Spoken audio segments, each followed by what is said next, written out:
Good afternoon. I'm Tim Berry, Administrator for Williamsport Retirement Village, and this is week 2 of our COVID chat to give information on COVID-19 and what's happening here on campus. And I'm here today with Devin Canby.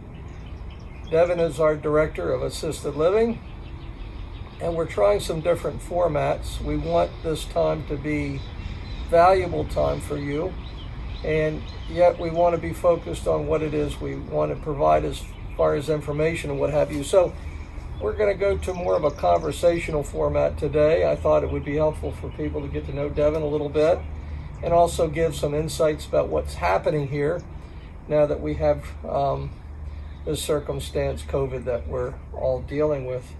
Devin, you've been with us now for 3 years. Yes, 3 years now. So one of our newest leaders. Devin began for us as a director of nursing and then transitioned into her present position as director of assisted living. Devin, this whole thing with COVID-19, what are, without being too general, what can you say as far as just things that you're learning, things that you're seeing for a new leader here? It's a whole new day. Tell us a little bit about what life is like for you as a leader here at Twin Oaks. You know, with my background in emergency nursing, I thought I'd seen a lot of things, a lot of experiences. And with COVID-19, this is completely new. We're constantly learning, we're constantly getting updates, trying to keep our team updated as much as possible. And as a leader, that means I come in to see my team. I'm there working with them hand in hand. I want to make sure they are supported as much as possible. Okay, so how your team sees life, right, is going to determine how the residents see us caring for them, and is that going to give them confidence, believing that they're okay too. You come from a skilled acute background, not even skilled. You come from acute care, the hospital side. For staff who don't come with that orientation, how do you think they're seeing life, and what are some of the things that maybe are challenges and opportunities for them? Sure, you know, there's a lot of dynamics, especially when, you know, emergency nursing, we're all, like you said, have the same background, we're there for a reason in trauma situations, whereas the team here, they've never been in that situation. So it's a lot of education on my part, a lot of teaching them, you know, we need to stay calm at all times. The way we act is how the residents are going to react, and we need to make sure that they're comfortable in their home. This is their home, that they are safe and sound in, and making sure that, you know, they still get family interactions with all of our precautions in place. It's really important to be bonded together in that aspect each day and keeping everybody together. So coming down here, Devin, to sit on your front porch, the front porch for our folk who are at assisted living, I noticed a little flower display out in the lawn. I've seen some things that I think are really touching and meaningful. Can you share some stories about some of those interactions that our residents are getting to have with their families, and how we're making that happen in spite of some obvious barriers now that are special? Sure, you know, our life enrichment team, they are great with their Skype videos, FaceTime videos, but we've actually have all window visits coming with Twin Oaks being all in one level. The families have taken it upon themselves to come up to the residents' room, wave to them. The flower you mentioned, that flower gets replaced every week. Their family stops in to see them, drops off a flower. It was really interesting for Mother's Day. One of our residents had their entire family come. There's, I believe, 8 or 9 of them, but they actually put on a small concert for their loved one.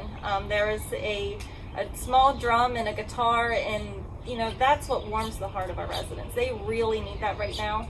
And there's a lot of many other things, but the window visits have been quite a hit down here. So lots of creativity. Yes, lots. So today and yesterday we're testing for COVID-19 at the nursing home. That took place here on Friday last week. How did that go? It went really well. You know, testing the residents and staff can bring lots of challenges. I felt everyone stayed calm. The residents did extremely well. They understood why, and we're happy that we are doing these things to make sure they were safe and make sure our staff is safe too. All the tests came back. There's a total of 68 tests, and all of them are negative, which is great. But we're going to keep continuing with all the guidance we're receiving from the local health department and the Maryland Department of Health.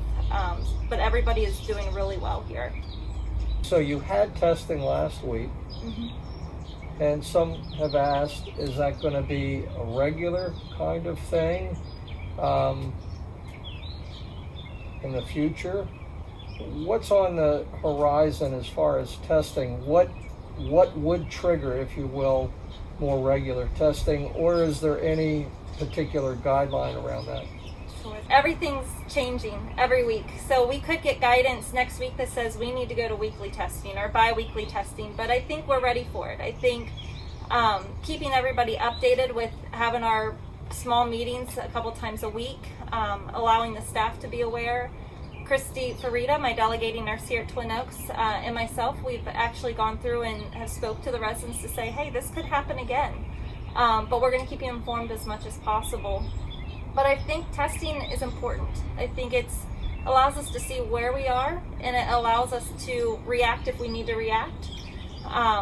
But I feel we're prepared to react all in the same manner with a lot of the policies we have in place currently. So actually the testing at the nursing home today is a requirement as per a guideline from Governor Hogan. What we did here last Friday was not within that guideline. Is that correct? That is accurate. We felt that it was important to have our assisted living folks in with testing. I believe the Maryland Department of Health is going to come around a second time and do assisted livings, but we wanted to be ahead of the game. Having those tests done, we're getting into a lot of different seasons now with summer out, with the staff going different places, and we want to make sure we have everything ready to go. Policies for vacations and all of our screenings. We're screening staff daily before and after their shifts with temperatures. So it seems to be going well, and we're ready for it. Before we get off the testing subject, 3-4 weeks ago when we did our first test, the health department was saying it was taking between 10 and 12 days. How long did it take for us to get the results from the test this past Friday? So the test results, they actually came in pretty quickly. We were at that 12-day mark, which is a long time to have someone a resident in isolation if they needed to be in isolation. So over the past week, we were able to see that the test results are coming anywhere from 6 to 8 hours. They're uploaded into Epic through Meredith, and I'm able to check that. So it happened pretty quickly, and we were able to, let everyone's stress down to say everything's going well here. Okay, thinking about some of the stress that we hear about, because there's some unknown pieces to this. Some of that has been around the quarantine process. And there have been some questions about who is quarantined and why is that and for how long. Does it mean that we believe that you're going to be COVID positive because you're in quarantine? Or is quarantine just for people who are positive? Can you share a little bit about the quarantine? Sure. So quarantine is about what symptoms is the resident having currently. We'll talk about residents first. So if the resident's having any respiratory issues, if they're having a sore throat, cough, a fever is the huge one, we want to put them in isolation right away. We want to explain to them why they're in isolation, and we talk to our providers. So more than likely our providers are going to order a test, and we're going to leave them in isolation until that test comes back. We actually call these people PUIs, or people under investigation. And if that test would come back negative, we can take them out of isolation. If that test would come back positive, we're going to leave them in isolation for 14 days. And then we're actually going to retest at the end of that to make sure that they are negative, or see where our practice needs to go from there. If a staff member becomes positive, if they're tested, they're having the same symptoms, or they just don't feel well, we're actually having them tested also. They are going to go, right now, after we did our universal testing here. Now they're actually going to go to Meredith. They have a drive-through. They're going to get tested. If that should come back negative, they can come back to work right away as long as they don't have any more symptoms, fever-free. If they would come back positive, we're going to have them wait 7 days, stay home for 7 days, get retested. Then they must have 2 negative tests. One test first, 24 hours later, another test. Once they have 2 negative tests, they can come back to work. Okay. Excellent. So we have staff who are worried about our residents and their well-being. We have residents who are worried about their loved ones. We have loved ones who are worried about their family members here. Shed some light on how we're doing with staff. How are they seeing this? It's a new experience for everyone. What are we doing to keep morale up? I think the staff, honestly, they're scared. We're all scared with something being brand new. There's a lot of precautions outside of work that they have to follow per the Maryland government. So when they come to work, for me, it's to make it as stress-free as possible. Let's get in, let's do your screening, you're good to go. Let's have a normal day. We're doing different things, like different food vendors coming in, delivering meals to them for lunches. We've had many cookouts so far, just trying to celebrate them and say, we're here, we're a team together. We've had staff giveaways. We tend to just, make sure that everyone's okay, and we're doing roundings with them. I go around and speak to them.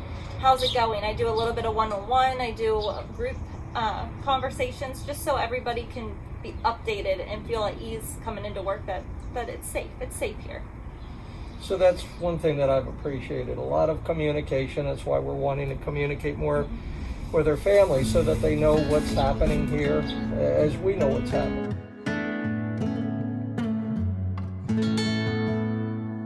This week, I'm delighted to be joined by Kristi Ashton, who's our COVID coordinator. Kristi was a part of our first session last week, and this week we're going to talk some more about what's happening on campus from Kristi's perspective. I wanted to first start with a little more personal information about Kristi's journey here at Williamsport Retirement Village. Now, Kristi, how long have you been with us? Almost 7 years. Okay, and you began your journey at Twin Oaks Assisted Living as an assistant director of nursing. Okay, and now you're an RN today. That's true. You're in a doctorate program to be a nurse practitioner, a doctorate of nursing practice. That's correct. And when you started here, were you an LPN, RN? Where were you? When I started here of July 2013, I was a licensed practical nurse, brand new. Wow. Okay, and you started at assisted living. Correct. And then you moved to the nursing home. I did. Now you started at assisted living as the assistant director of nursing, came to the nursing home as a charge nurse, returned to assisted living as the delegating nurse, as an RN. Yes. And then in the meantime, you've been in school. And now Kristi has returned to help us at such an important time, as mentioned, as the director of COVID. Yeah. A dubious title, but one that's really important. Kristi, what were your first memories of this whole COVID discussion in the beginning? Where do you remember it beginning?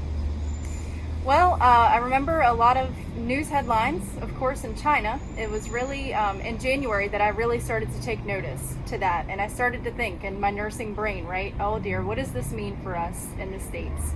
And sure enough, we began to see it, in our communities. And, at about February, I started growing more concerned because we've seen it in California and Washington and some devastating storylines during that time. And then it became really real for us in March here, and really nationwide, because that's when the national emergency was declared. So my thoughts, then, it wasn't a long time ago, but it was a very intense moment whenever the national emergency was declared.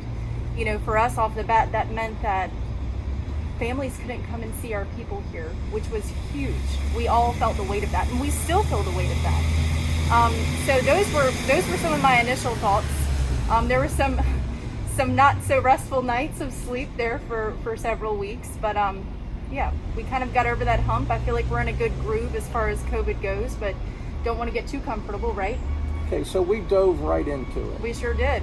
Lots of guidelines, lots of new practices and policies, not wanting to forget the residents along the way or the staff, because that's super important. Right. To make sure the staff are with us in this journey, and to make sure that we're paying attention to our residents and our family members too, and how they're seeing this.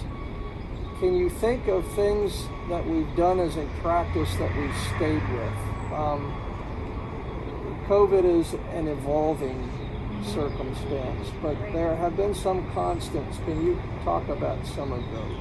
Absolutely. For our residents here, for the staff, for us as a facility, some of the first policies that we implemented were huge, right? They carried a lot of weight, and I mentioned this just moments ago. The first thing that we did was preclude visitation. That still follows suit today.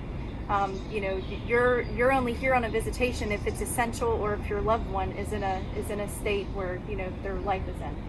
So it's pretty serious. That still follows us. We also have been from day one screening of everyone that comes into the facilities, our residents included. They get the same medical screening, looking for a temperature, those signs and symptoms. So that's a constant. The other thing is the medical workup side of things. Whenever someone is coming down with a change in condition, we're looking at COVID as on day one. We're looking at COVID, whatever day this is now, what day 90 or so. So that's remained a constant. And the vigilance just around housekeeping, I think, and the hand hygiene and the proper PPE, donning and doffing, all of those have been constants, and they need to be, and they're going to continue to be. So from your perspective, we've got a great team. They're highly motivated. True. We've compared the COVID crisis, if you will, to a weather crisis. The only difference is a weather crisis is not nearly as long lasting. Sure. I think it's important to talk about the good things that we're working hard to accomplish on behalf of our residents. We've had some challenges too. Mask fatigue, washing hands. How do you keep people motivated around some of those pretty routine, pretty fundamental practices that yet are essential to keeping COVID out? So I think it's a matter of staying in reality, right? And that's a challenge right now for obvious reasons. America is in reopening stages. But that's also the point that I'd like to make. Even though America is reopening, we have to, and we drill this in every day, understand that we have the most vulnerable population here, that we are charged with a different duty as America, like as this facility, skilled nursing facilities. It looks so much different for us. We can't begin to talk really about reopening. We have to remain strong for this precautionary period and all of these guidelines that we've been given. We have to stay strong and consistent. So you have to remember that we have the most vulnerable. I think that's what it boils down to. And staying consistent. So we have looked for ways not to open up per se, but to provide more access, more opportunities. We had some interesting conversations around Mother's Day and receiving chocolate or flowers that families wanted to send in. I think it'd be interesting for our audience to hear how some of that discussion went. It wasn't clear to us in the beginning, prior to Mother's Day, right, how that should all work, but worked out more of a system. Could you talk some about that? Yeah, so it was a lot of discussion around that time. There was, we want to be so safe, right? That's the bottom line. We want to be safe, but we also want to acknowledge that we're caring for human beings in the process, which makes it especially challenging. So the compromise that we came up with, and acknowledging the risk associated with what this plan could look like, we decided to accept those items, the flowers, the vases, to wipe them down with the disinfectant and let them set for a period of time before they were delivered. The same went for anything that came in sealed packages, gift items. Everything was sprayed down with disinfectant, left to set, and then it was delivered to the residents. That was the compromise. I think that looking back, I think that was a wonderful compromise. I think that the residents, they needed that encouragement. They needed to feel the love that day, and I think that they did. I think we accomplished it. So, and kept them safe also. So there's the balance between Sure the is. practical and the necessary. Right. Okay, so we're going to be having conversations like this ongoing until the end of this circumstance. A little bit more current is the testing that's been taking place here on campus for the past 2 days. Last Friday, we tested our staff and residents at assisted living. All came back clear. We're still blessed today not to have any COVID positives. We're not certain if we're going to be able to hold the virus at bay, but certainly to mitigate it. Tell us a little bit about the testing, how many tests were ordered, the scope of testing in the future, some thoughts about that. Absolutely. So this universal testing guideline came straight from Governor Hogan. I think everyone is aware of that. It was an executive order. So the National Guard actually facilitated the drop-off of our test kits, which we were grateful for. So we have, to the hour, tested over 300 people here at the facility, residents included. All the residents, all of the staff are being tested. We wrap up our drive-through operation today at 3:30, and our kits are being picked up today. So a lot in terms of future testing, what that may look like for us, we're receiving all of the guidance from our local health department as well as Maryland Department of Health as to what we do after this, right? And a lot of that relies on the results of what we have with those 300 tests. So it's been a lot of moving parts in the last couple of days, but I will say that the staff morale has been decent, and as well as the residents. Everyone's been kind of champions in receiving this test that, can look a little scary on paper. A lot of good sports, right? Yes, absolutely. Okay, so we've tested nearly 70 staff and residents, and now at the home another 350-ish. Mm-hmm. This is through the Air National Guard. Yes. And we're expecting results later in the week. Mm-hmm. If there is a positive finding, how does the communication work in that case? With families, Sure. the website, how will we let people know where we are while preserving confidentiality? Absolutely, great question. So how this will work for a resident, if a resident would if we had a positive case for a resident, that individual will be notified by myself. I will also call their family member personal phone call. They will immediately go into isolation precaution, and it will be all hands on deck. We have a special COVID care team of administrative nurses that will take on the brunt of that person's care for those positive cases. For the staff, if a staff member would be positive, they are immediately excluded from work. They are to go home and quarantine. We're saying that on day number 7, they go be retested at the Meritus drive-through location. In order for that person to come back to work, we have to have 2 consecutive negative tests, 24 hours apart, before they can come back. So that's what that looks like. We're working hand in hand with the local health department, Washington County, for any positive case. They're going to be right there with us, guiding us along the way for any questions, concerns. So it's great to have that relationship. The webpage is super important as well. That is where information post-testing, once we receive all those results, negative cases will be posted, the number, as well as positive cases, if any. The numbers will be posted, as you mentioned, very important to regard confidentiality, so names will not be released unless your loved one is affected and you are listed as the guardian for that person. Only will you know. So no news is good news. Correct. We encourage you to refer to our website for additional updates on this testing in particular, but on a regular basis as well. We appreciate you joining us. Thank you so much. Thank you.